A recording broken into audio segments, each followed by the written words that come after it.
Fala, galeres! Está iniciando mais um podcast Papo de Publi. Eu sou a Gabriela Menezes. E eu sou a Bruna Carla. E hoje nós vamos resgatar os fundamentos do marketing tradicional e entender como ele continua relevante no cenário atual. E hoje a gente tem uma convidada super especial, né, Gabi? Nossa, mais que especial, uma honra pra gente receber. A professora Cláudia, que é mestre em marketing social e é doutora em marketing e estratégia. Estamos chique demais hoje, hein? Seja muito bem-vinda, profa! Obrigada. Estou muito feliz de estar aqui para a gente poder fazer um papo sobre marketing, que é uma coisa que eu amo de paixão, e eu acho que a gente pode compartilhar muitas coisas legais com a galera aí. Muito bom. Profa, já vamos começar com a pergunta, que é uma curiosidade que nós temos aqui, viu? Como que foi a transição, né, do jornalismo para o marketing? E conta um pouquinho também sobre a sua trajetória. Muito bem, sou jornalista há mais de 30 anos, me formei muito novinha lá atrás, na PUC, no Rio Grande do Sul, né, sou gaúcha. E, com chimarrão. E aí, o que acontece? Aí, eu resolvi fazer jornalismo, que é uma área que eu sempre amei, adoro escrever e tudo mais. Me formei, obviamente, e escrevi muito sobre cinema, é outra minha paixão. E trabalhei em alguns jornais lá, redação e tudo mais. Aí, o que acontece? Chegou um dado momento, eu fazia em paralelo, eu participava de um grupo de dança espanhola, né, dança flamenca.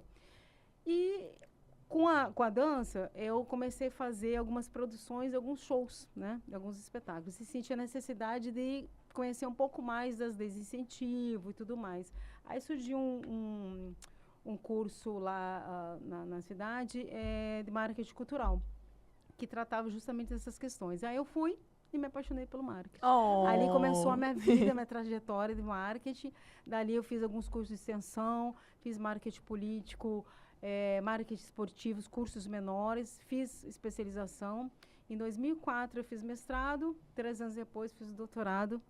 E dali digamos, na entrada do mestrado e doutorado, eu entrei para a docência. Isso já vai fazer 20 anos, né? E hoje é nossa profa aqui na Faculdade Novo prazer. Milênio. Uma honra pra gente ser sua aluna, profa. Muito bem, para mim. O que te fez ter esse interesse no marketing social como marketing estratégico? Assim, também foram questões minhas pessoais paralelas, né, ao estudo. Eu também, à época, eu entrei no voluntariado, perdão. Eu fazia parte de uma ONG lá em Porto Alegre chamada Parceiros Voluntários, que eles estimulam pessoas a entrar no voluntariado, né? E indicam ONGs para a gente trabalhar de maneira voluntária, ou seja, fazendo qualquer coisa. Aí eu entrei numa das ONGs, que é uma ONG que trabalha com crianças com deficiências múltiplas, chamada Kinder. E me apaixonei pelo social, né? Pelas questões de responsabilidade social e tudo mais. Quando eu já estava no marketing, eu associei as duas coisas. Vou trabalhar marketing e vou trabalhar o marketing social. E aí, quando eu fiz o mestrado em 2004, a minha dissertação foi em cima disso. Eu trabalhei a parte de comunicação, né? Marketing também, os 4 P's, na área social, em ONGs, né? Aí eu analisei ONGs, no caso essa, que eu era voluntária, e o GAPA, que era o que dava apoio a pessoas com HIV, né? Então, foi uma experiência muito legal e eu acabei entrando nisso e publiquei alguns artigos depois, misturando o marketing tradicional com marketing social, com essa experiência que eu tive de vida, né, do dia a dia. Que interessante essa trajetória. Estou apaixonada por isso até hoje. Oh! Adoro. Realmente, Que lindo, é muito né? incrível essa trajetória de se identificar com essa área, né? Verdade. Baseada em ONGs, com esses trabalhos sociais, é uma área Muito lindo. Bacana. Professora, agora vamos falar agora um pouquinho sobre o marketing tradicional. Marketing tradicional. O que o pessoal chama, o que é marketing tradicional? O marketing, a gestão, né? Que na verdade, marketing é uma ferramenta de gestão. E começou lá na década de 70, 1970 e poucos, lá nos Estados Unidos, né? Quando alguns autores perceberam que nas empresas existia toda uma necessidade de uma conexão, fazer conexões entre o que se vendia na empresa, o produto, o serviço, a marca, para o público consumidor.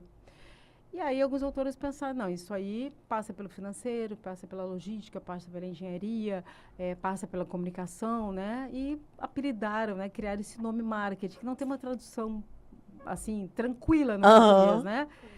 Mercado, enfim, mas é trabalhar as questões de mercado. Dali, um autor que é famoso até hoje, que é uma referência do marketing tradicional, que é o Philip Kotler, ele criou um aspecto mais didático para ensinar, para repassar a questão do marketing, que é os 4 P's, né? Ele pegou a teoria do marketing e transformou em 4 pilares, né? O P de preço, P de produto, P de promoção e P de place, ou praça, que é a distribuição, que é a logística nossa, né? E dali se passou a falar em cima dos 4 P's, ou 4 P's, composto de marketing ou mix de marketing, né? Então, esse é o chamado marketing tradicional, que se fala até hoje. Em sala de aula, a gente dá isso, marketing dos 4 P's, a introdução ao marketing, para quê? Para que a gente perceba que o marketing, ao contrário do que muitos pensam, não é comunicação especificamente, é gestão. Ele pertence à área da administração, inclusive, né? E uma das pernas do marketing é o composto promocional em que está a propaganda ali. Não querendo desmerecê-la, publicidade e propaganda não. É a alma do marketing, é uma das, né? Mas ela pertence ao composto maior. Esse é o marketing tradicional. Quem tá assistindo a gente já vai preparando o caderno e a caneta, porque vocês estão vendo aí. Ó, começamos, acho que faz nem o quê? 5 minutos, produção? Nem 5 minutos, né? E olha só o tanto de conteúdo que já temos aqui. Tem bastante, dá pra falar a noite toda. Pois é, nada mais, nada menos que a doutora Cláudia aqui conosco hoje no nosso podcast. Uma honra, gente, um prazer. Realmente. E já que a gente falou um pouquinho sobre os pilares do marketing tradicional, o que você acha que ele ainda influencia hoje em dia? Qual é o papel dele ainda hoje em dia?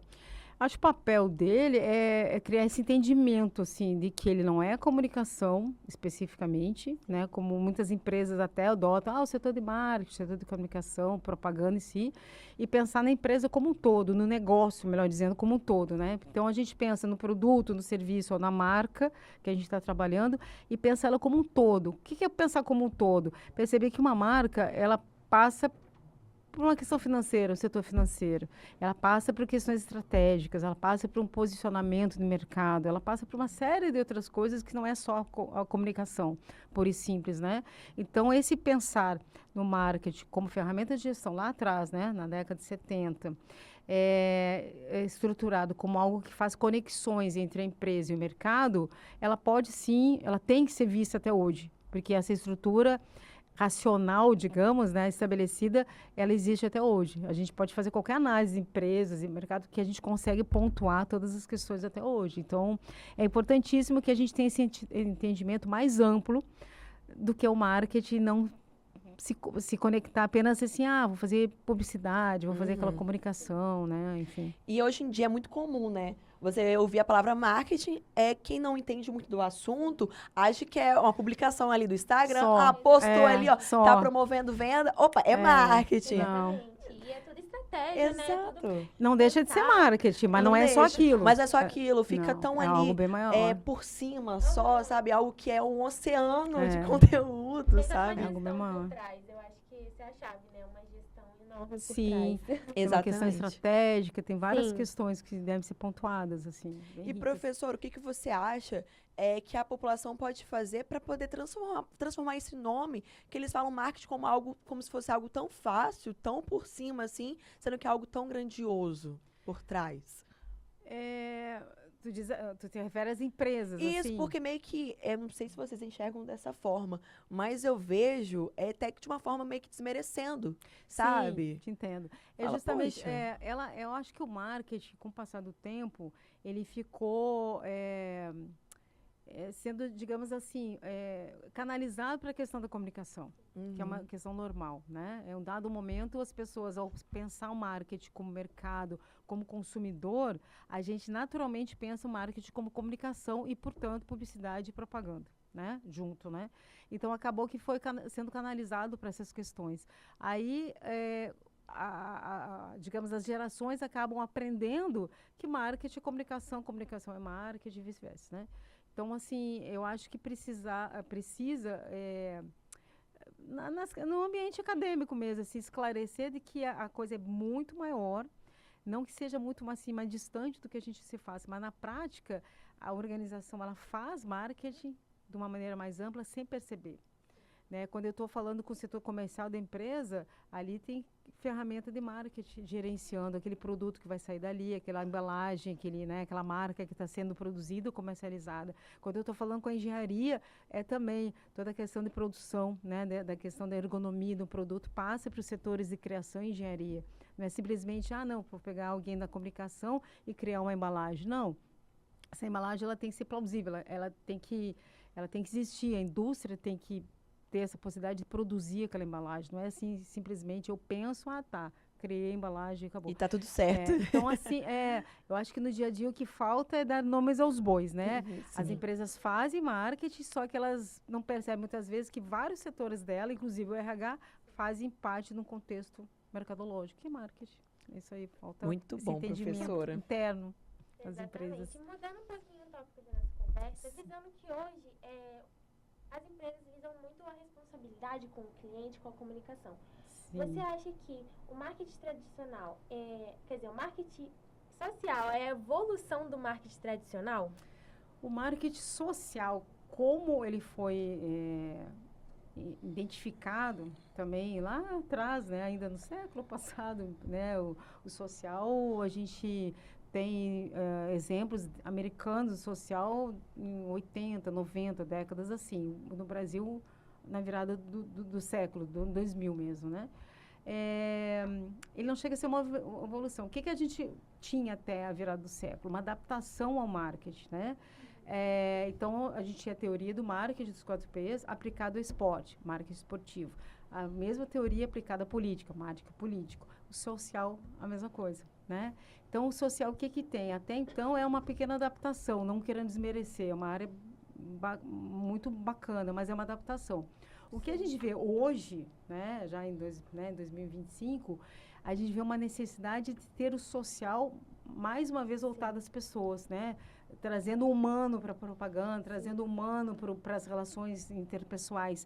Isso também é social, mas não é aquele social de lá de trás. Sim. Então, na verdade, a evolução talvez fosse o fato de a gente evoluir o humano, o social, nesse sentido das relações humanas, né? Isso sim é uma evolução no sentido... Eu não diria uma evolução, né? Eu acho um absurdo ter que dizer que a gente buscar o humano é uma evolução, né? É um contrassenso total.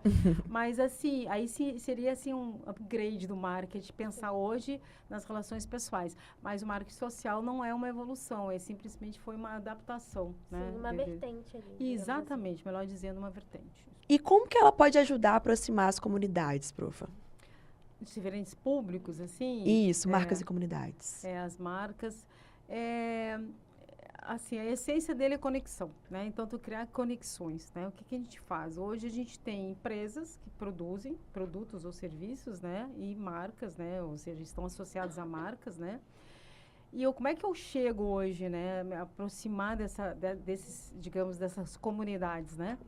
Hoje eu tenho que pensar em algo muito marcante, que é quase uma ruptura do processo, que é o digital, né? A gente vai entrar numa outra questão, o marketing digital. Sim. Né? A questão dos influenciadores, toda uma questão que a gente, né, pode bater um papo aqui e que muda a percepção das empresas, dessas pessoas, desses públicos, né? Então, quando eu mudo a percepção, eu crio outras formas de me conectar e passando por processos, de novo, de natureza humana, tentando buscar o emocional, as marcas emocionais, tentando trazer os sentimentos, as percepções das que as pessoas têm a respeito de um determinado produto, a questão da experiência do consumidor, passando essas questões, essas relações mais interpessoais, né? Não deixando assim, não, eu tenho uma marca, vou vender para aquele público, não. Meu público-alvo é aquilo ali, vou vender. Não, eu tenho que entender aquele público primeiro. Eu tenho que saber exatamente quem é aquela pessoa que está querendo comprar o meu produto, né? Então, essas conexões, elas se mantêm, senão não existiria a questão do marketing, né? Mas elas devem ser repensadas em cima do que se tem hoje, da realidade que tem hoje, né? Como aproximar, basicamente, usar a criatividade, a experiência do consumidor, fazer ele chegar em ti, criar atratividade do teu produto. E é muita pesquisa, né, por trás de toda essa estratégia, né? e conhecer realmente, não só como a senhora disse, o público-alvo em si, mas os gostos, as tendências que aquelas pessoas seguem, né? Eu acho que isso é muito importante para diferenciar no mercado Com também. certeza. E, na sua opinião, Claudinha, as empresas realmente, elas se importam com o marketing social ou é só mais um discurso ali, elas não colocam muito em prática ainda hoje em dia? Da questão do social, de ser societal, que a gente chama, Sim. né? Isso. De ONGs e tudo mais. Isso. Eu acho que hoje eu vejo assim, muitas empresas sim trabalham nisso, de responsabilidade social, trabalham bem, de maneira que eu acho assim que são que trabalham de maneira correta, na minha visão, né? Fazendo todo o processo de responsabilidade social, Sim. perdão. Só que muitas usam isso como chamariz, né? Sim. Fazem alguma campanha do reciclado, alguma questão e não fazem todo um processo para mostrar que estão posicionadas no social, né? Uma coisa é eu adotar algo social para eu dizer, tô junto, né? Eu me identifico com isso, que já é legal, já é um caminho. Mas outra coisa é a gente viver o social de maneira que deveria ser visto, né? Com as questões do reciclado, das questões sustentáveis, né? É difícil. Até porque o mercado hoje, a indústria, ela não é totalmente sustentável, ela não tem essa estrutura ainda, né? No Brasil não tem, está muito longe. Realmente. Então, muitas ficam aquém, né? Ficam assim, tentando fazer algo. Mas a gente pode fazer outras ações paralelo, né? A gente não precisa, eu não tenho esse material de maneira sustentável, eu não posso produzir isso aqui, mas eu posso criar ações sociais destinando ao terceiro setor, que são as ONGs, são as fundações, né? Chamado terceiro setor. Então, eu posso fazer ações específicas que contribuem com aquela marca, associam o social àquela marca, Sim. com certeza. Mas é pouca gente que faz. E aproveitando o gancho, Claudinha, você tem alguma marca que você acha que para você se destaca nesse quesito do social aqui no Brasil? Social, assim, tem marcas que batalham muito nisso e trabalham já há bastante tempo. Um exemplo é a Natura, assim, né? Que é um exemplo clássico, né? A gente não precisa ir tão longe, assim, porque ela trabalha muito bem nisso, assim, pelo menos assim, ela se propõe a isso, né? Sim, realmente. Ela tem questões que não são sociais, não deveriam ser. Mas, gente, ela está se propondo a isso, ela está Sim. posicionada nisso, né? Então, no momento que a gente se propõe a fazer algo, a gente não consegue fazer algo hoje, Sim. mas a gente vai fazer, porque a gente está com essa proposição. Então, é um exemplo clássico, assim, de empresa preocupada com isso. Sem querer causar, mas, mas infelizmente, tem muitas empresas, né, que gostam de falar, Sim. que fazem isso, aquilo, outro, mas poucas empresas são como a Natura, por exemplo, que realmente tá ali na tentativa de fazer dar certo, fazer acontecer. Porque, profa, o que eu vejo de empresas que fala isso e aquilo, e na prática é totalmente ao contrário. E isso me entristece bastante. Realmente, é porque também virou uma moda, né? Falar aqui Sim. sobre sustentabilidade. Só que Só realmente pra tem algumas marcas. status, eles Só que são falam. marcas que realmente nem são Infelizmente. exclusivas, realmente, nem se propõem a ser. É só Exatamente.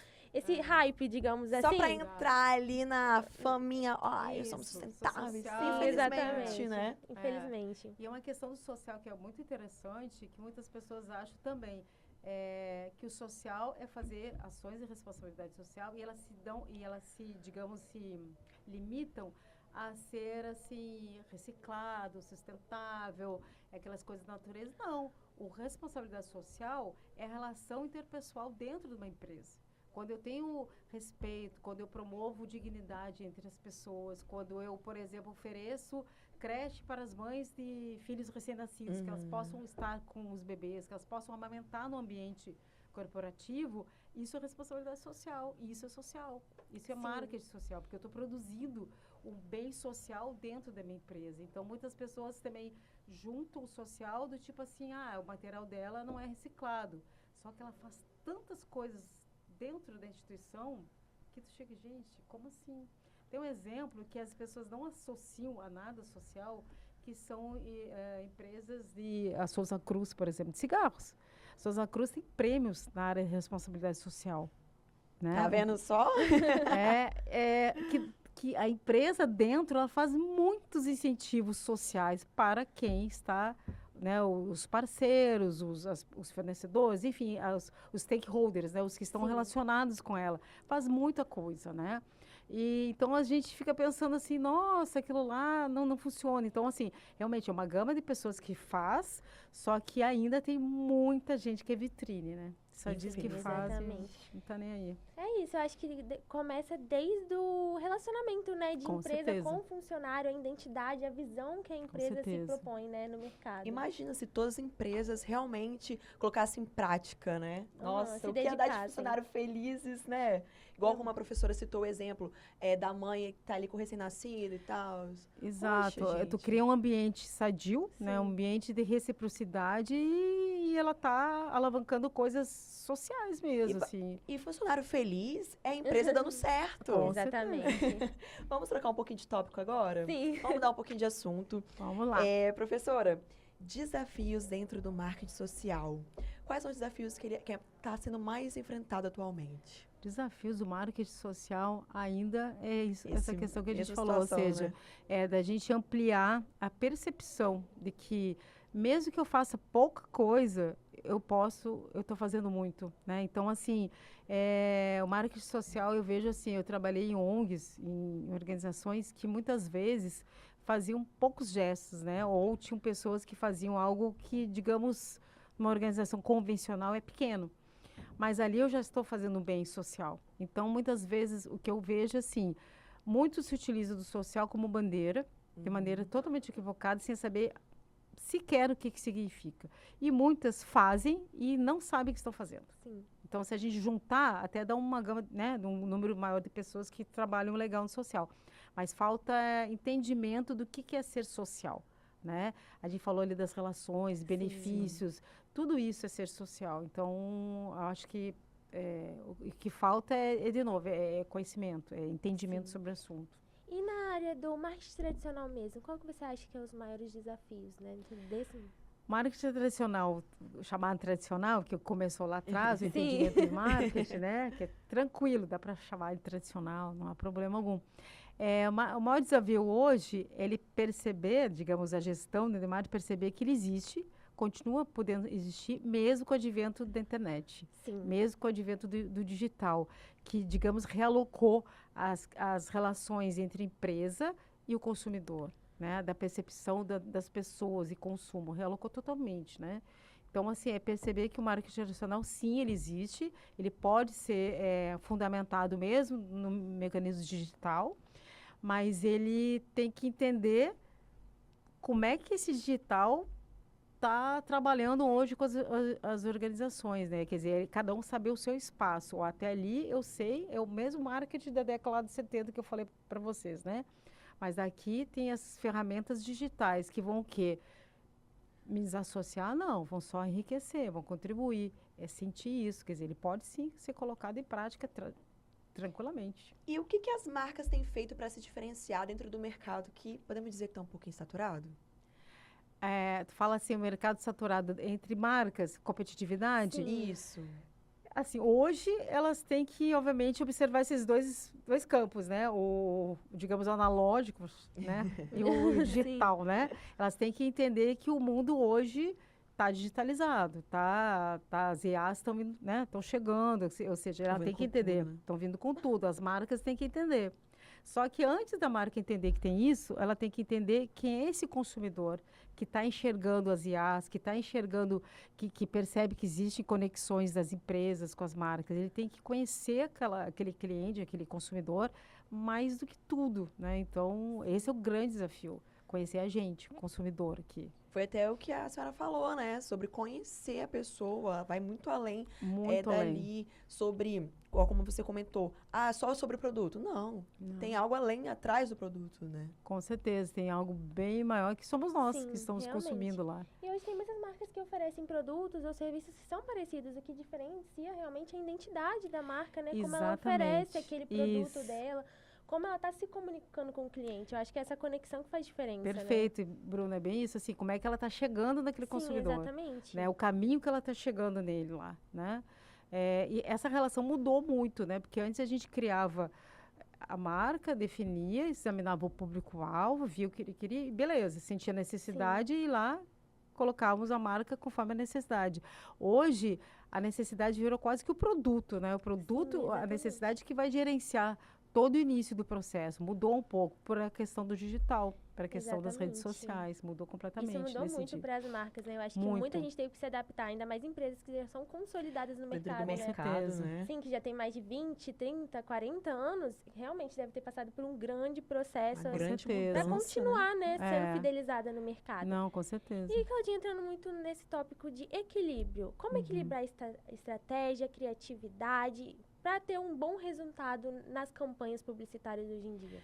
As campanhas em si, eu acho assim, ó, voltando só ao gancho, né, o que a gente estava falando anterior, do tradicional para o digital, Sim. esse mecanismo, essas transformações, o que acontece? Nessa mistura, né, ou nessa, digamos, movimentação para o digital e dessa necessidade das empresas e marcas terem que se adaptar, eu acho que o que tem ali, o que está sobrando no bom sentido, que muitas não estão observando, são as questões emocionais e a questão da criatividade. Então, assim, as marcas, elas têm que, sim, elas têm que ser utilizadas as inteligências artificiais, do digital, mas não se endurecerem com isso. Elas têm que usar isso como também ferramenta para crescimento e perceberem que o mercado consumidor é um mercado humano, ele que, né, são as pessoas. Então, trabalhar o emocional também. O emocional é um diferenciador estratégico fantástico. Existem várias publicações sobre as marcas emocionais, de pessoas que trabalham a marca e transformam ela em emocional. O que é transformar ela em emocional? Mostrar que ela tem sentimentos, que ela pode ser consumida de maneira, né, afetividade, trazer a família, trazer as relações para aquela marca, né? Então, a criatividade, aliás, perdão, a emoção é um dos pilares, é uma das questões estratégicas que a gente pode trabalhar. E a outra é a criatividade. E a criatividade é perceber tudo isso e fazer algo diferente, que os outros já não tenham feito, não necessariamente, a gente não precisa ser tão inovadora, mas a gente fazer algo propositadamente, assim, diferente, né? Assim, eu fiz um bolo, vou colocar ali a cerejinha, porque ali não tem, né? Eu fiz eu vou fazer um enfeitinho, né? Algo diferente, se meu concorrente é igual a mim, né? Enfim. Me lembrou aqui agora, fugindo um pouquinho do assunto, ontem, por exemplo, foi a Eucaristia da minha irmã. E eu lembro que a gente se apegamos muito na mini pizza, né, que minha mãe encomendou. Veio todo bonitinho, tomatezinho cereja, todo com desenho de florzinha. Aí eu pensei, gente, como que pequenos detalhes faz tanta toda a diferença, diferença. né? Exatamente. E a gente vem ao encontro de uma outra questão que também, além da questão do emocional, além da criatividade, a experiência do consumidor, né? Isso já está sendo debatido há mais tempo, né? Mais alguns anos atrás, o UX, né? Que é a experiência do consumidor. É fazer o consumidor ter uma experiência de consumo, né? Porque hoje o que a gente vê? Hoje a gente vê no digital. Qual é a diferença da gente comprar uma loja física no digital? O digital me traz a facilidade, talvez a velocidade. Tá, mas do presencial eu tenho velocidade. Chego lá na loja, compro o produto e vou embora, né? Tem formas de pagamento. Ok, cada um tem o seu formato diferente. Até aí são formatos diferentes. Só que se eu fisicamente, né? Eu estou uma marca que tem loja física. Eu for para o digital e eu não entendo que a minha loja física tem que mexer com a cabeça do consumidor de forma diferente, eu vou morrer. Ou eu entrego tudo para o digital, ou eu vou perder espaço. Então, o que eu tenho que fazer? Eu tenho que deixar o digital correr solto, fazer as questões que o digital me oferece, de compras, né, de maneira, enfim, mais rápidas, mais dinâmicas, enfim, e fazer o que para o presencial, para a loja? A experiência. Fazer o consumidor ter uma experiência de consumo ali. Eu tenho experiência do consumo no digital. Sim, é uma experiência, porque aliás, a compra é uma experiência, né? O consumo é uma experiência. A experiência que eu me refiro é assim, eu vou comprar um fogão. Beleza. Eu vou lá, já sei a marca, já sei que é 4 bocas, já sei como é que funciona, já sei, né, todas as questões lá de tecnologias, enfim. E vou lá, acesso lá o site lá e compro lá. Beleza. Imagine vocês que eu vou chegar lá numa loja de varejo e vou fazer a mesma coisa. Vou lá, vou olhar. Qual é a graça? O fogão tá ali. Cara, mas se eu chegar e perceber que ele cozinha diferente, se eu conseguir ligar aquele fogão, conseguir sentir o cheiro de uma comida, criar uma experiência que é o que eu vou ter na minha casa, né? Sim. Provavelmente com uma comida, né? Feita no fogão.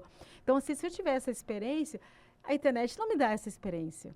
né? Ela me dá a experiência, ela me dá as coisas iguais. Eu vejo, ok, mas o cheiro não tenho na internet, né? Então, a experiência de eu chegar lá, poder mexer. Ah, vou Sim. comprar uma panela. Olha que legal! Eu chegar e mexer a panela e sentir que ela desliza na comida, né? Cara, isso aí é experiência do consumidor. O presencial não, né? O varejo físico, a loja física, ela tem que trazer isso. Se ela não trouxer, ela não perceber que o que está faltando, que a internet não está dando, é o que eu posso oferecer, ela morre.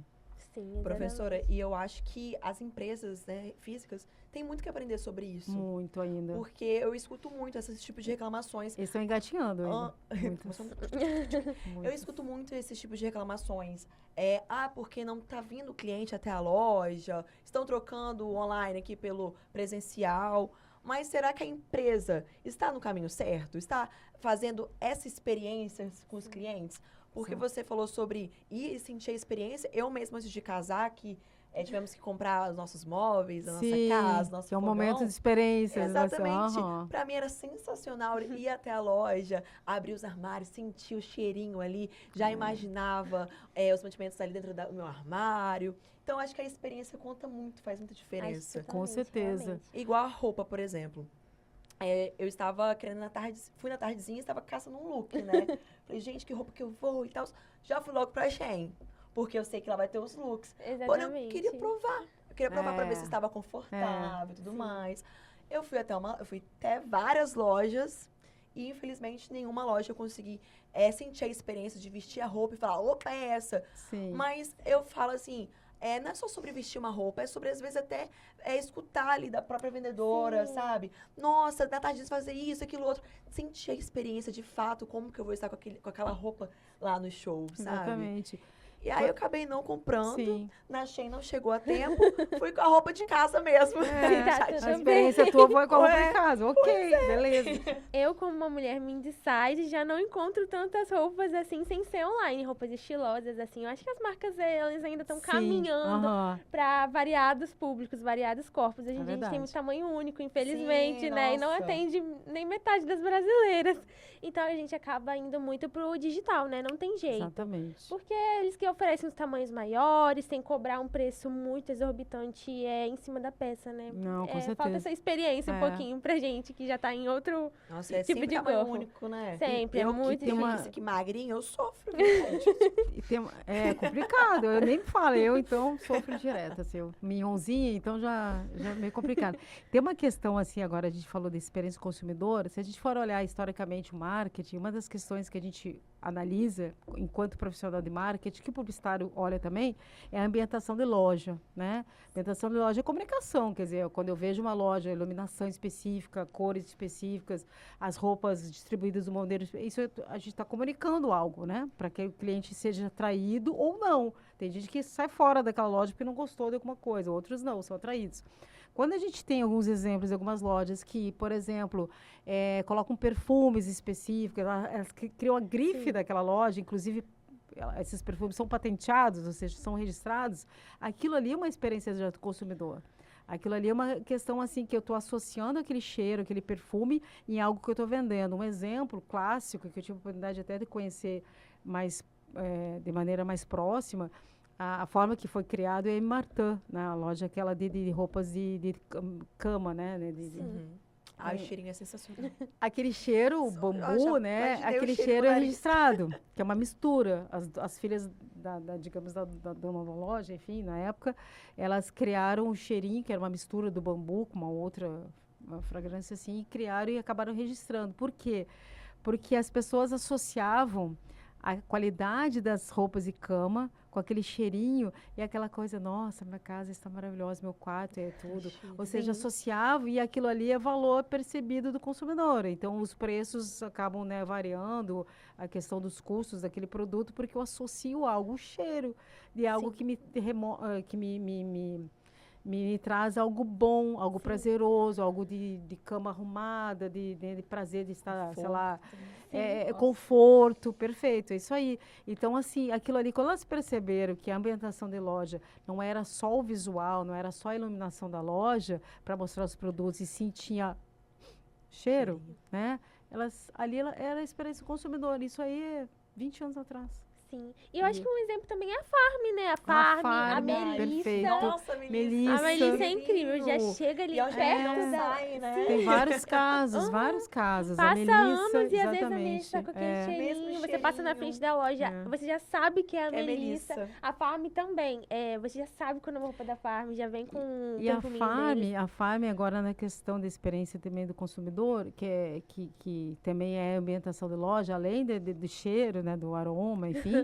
Quando elas trouxeram a Farm para cá, para o Espírito Santo e para outros lugares que não eram Rio de Janeiro, elas procuravam fazer o quê? Ambientar com um aspecto praiano, né? Alguma parte, assim, digamos, da vitrine remetia à calçada lá de Copacabana. A areia era da praia de Copacabana, eles trouxeram especialmente, ou seja, a gente podia ser aqui da nossa praia, aqui, né? Não, mas era de lá. Então as pessoas, nossa, areia de Copacabana. E trouxeram o quê? Biscoitos Globo. Para trazer aquela coisa do carioca de maneira assim, né, despojada, para ver. Eles trouxeram um pedacinho do Rio de Janeiro, porque isso é a experiência do consumidor. Sim. Ou seja, eu estava assim, quem é carioca, eu se sentia um homenageado. Nossa, eles trouxeram biscoitos Globo, a areia da praia, né, um pedaço ali, sei lá, de alguma coisa que remetia a Cristo Redentor, ao bondinho. E ali a gente entrava naquela questão, assim, naquele mundo... assim, de Rio de Janeiro, quer dizer, estava entrando naquela percepção dos nossos sentidos, ou seja, trazendo o marketing sensorial, né? Trazendo aquela ambientação que é o marketing sensorial que a gente estuda também. A marca, ela traz um pouco disso, né? Desde as estampas das roupas, Sim, eles sempre seguem um padrão, assim. Traz. Não é um padrão repetitivo, porque eles sempre trazem estampas bonitas, diferentes, né? Por temporada. E eles são uma marca realmente que eu reconheço que são muito interessantes. Eles também têm trazido roupas em números maiores. Sim. E isso é muito E a interessante. qualidade também, né, gente? Sim, é muito boa. E as funcionárias, elas são bem diferentes uma das outras. Cada uma tem seu estilo, tanto que os uniformes, cada uma tem um diferente. Cada elas um tem escolhem. Isso é incrível. Exatamente. Eu vejo várias funcionárias falando bem da marca no TikTok, gravando vídeo. No meu dia a dia como funcionária da Farm. Escolhendo meu uniforme do mês. É muito interessante, né? Como a marca traz desde os funcionários, é o que a gente tá falando. Aí o marketing social. Tem Desde a questão funcionários. social, experiência do consumidor, tem tudo. E por trás de tudo isso, da gente ver todo um conjunto preocupado com desde a vestimenta dos funcionários, o ambiente de loja, isso é estratégia. Estratégia de marketing puro. Posicionamento estratégico. A Farm é posicionada estrategicamente. Estratégia a gente planeja, a gente define, a gente vê o nosso objetivo que a gente quer alcançar e cria em todos, né, digamos assim, os pedacinhos da loja, desde a marca, a logomarca, a colocação, digamos, das roupas, o atendimento, as estratégias, né, para compor a estratégia, assim, digamos, da marca como um todo, né, do nome como um todo. Isso aí, por trás, tem muita coisa. E pega muito no emocional, né? Sim, com certeza. Quando eu vejo uma funcionária elogiando, eu já falo, opa, essa Muito empresa legal. pra mim chegou no meu coração. Exatamente. Tu Como sente da CLT, pessoa. Ela não está querendo te convencer que esse produto é bom, eu também tenho igual. Não há problema de dizer isso, não há problema algum. Mas tem umas que usam essa dinâmica. Mas a gente sente no olhar da pessoa que ela às vezes, ela demonstra questões das mesmas dificuldades que a gente tem. Que o legal que eu vejo quando a gente faz essa questão da relação com a marca, que eu acho muito bacana, é quando ela não, digamos, no atendimento, ela não está tentando dizer que ela tem uma igual, que é bacana, que vai ficar legal para ti. Não, ela diz o contrário. Nossa, eu tenho a mesma dificuldade, eu sou, né, baixinha que nem você, eu tenho a mesma dificuldade, e aqui eu encontrei, ou seja, ela traz o teu problema que é o mesmo dela. Aí a gente se sente assim, ufa, encontrei alguém igual a mim, não sou um ET, né? É muito bom. Aí é gostoso, né? é inclusão, isso é social, inclusivo, né? Aí o que acontece? Ela chega e tu acaba te convencendo de maneira natural, assim como ela também foi convencida. Influência, né, social. A empresa toda Totalmente inteligente, pensando na pensada. estratégia, É um bom no exemplo. tempo todo. É um bom ótimo exemplo a se exemplo. usar. Um ótimo Ó, exemplo. a Farm acabou de ganhar mais uma estrelinha comigo. E olha que eu nem sou consumidora da Farm. Sim. Eu também Não é muito meu Mas estilo, mas eu ganhou gosto de uma admirar as estrelinha. marcas. Sigo algumas Sim. vendedoras, eu acho muito interessante elas falando sobre a marca. Não necessariamente a gente tem que ser consumidora, mas a gente pode ter um olhar, ainda mais assim, um Sim, olhar da área exatamente. E eu gosto das técnico. bolsas, gente. Vou admitir, as bolsas são umas gracinhas. Muito fofas. As Fofinhas bolsas são muito mesmo. fofinhas. Como se fala mesmo o nome? Pochete, bagzinha. Pochete. E muito sucesso em alta, Muito sucesso. né? Até quem não é adepto ao estilo costuma usar, porque a marca tem toda Muito essa prática customização. também, né? Exatamente. Deixa E o dura. estilo. Dura horrores, gente. Mais de anos, assim, é que eu tenho uma que eu amo, tá comigo. E é isso. Produto bom é Professora, isso. agora vamos falar sobre as pessoas que têm o interesse de entrar dentro do mercado do marketing, que quer talvez ser uma professora, Olha só. né?